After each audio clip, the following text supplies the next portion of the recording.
याकूब तार 5:7 वाट। अतएव हे भाई माने प्रभु आगमन पर्यंत धैर्य धरी रुह। देख कृषक क्षेत्र बहुमूल्य फल पाइबा निमंते धैर्य धरी आद्य और शेष वृष्टि न हेबा पर्यंत अपेक्षा रुहे। तुम्भे माने धैर्य धरी अपना अपना हृदय को सुस्थिर कर। अपना हृदय को सुस्थिर कर। कारण प्रभु आगमन निकटवर्ती। प्रिय ईश्वर लोक मैंने प्रेरित याकूब एटारे लिखुअछंती कि कृष्ण आगमन पूर्वर अनेक कृष्ण समाज लोक मैंने धैर्यहरा जीवन काटिबे।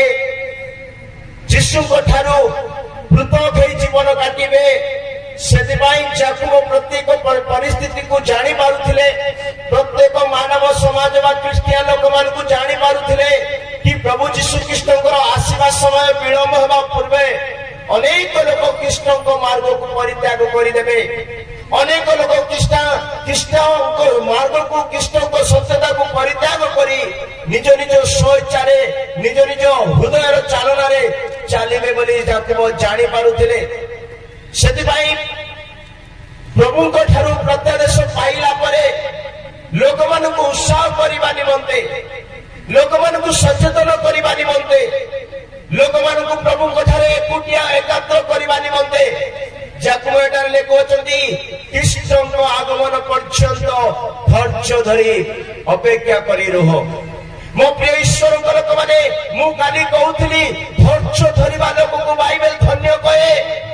जो मनुष्य ठारे धैर्य नाही, पवित्रतार धैर्य नाही, विश्वासर धैर्य नाही, आत्मिकतार धैर्य नाही, कौनसी को पवित्रतार धैर्य नाही माने से कृष्ण को आगमन पर्यंत प्रस्तुत हो पारिब नाही।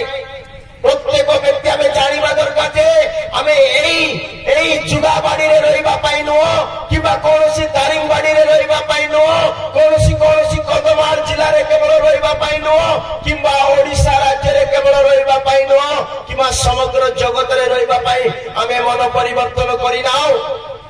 आमे सत्य ज्ञात होइछु, मन परिवर्तन करियछु, पाप को क्षमा प्राप्त करियछु और सत्य प्रभु यीशु कृष्ण को त्राणकर्ता बोले स्वीकार करियछु। तार गोटे कारण कि आम प्रभु यीशु कृष्ण जता शीघ्र से मध्य आकाश रे प्रकाशित होउचंती।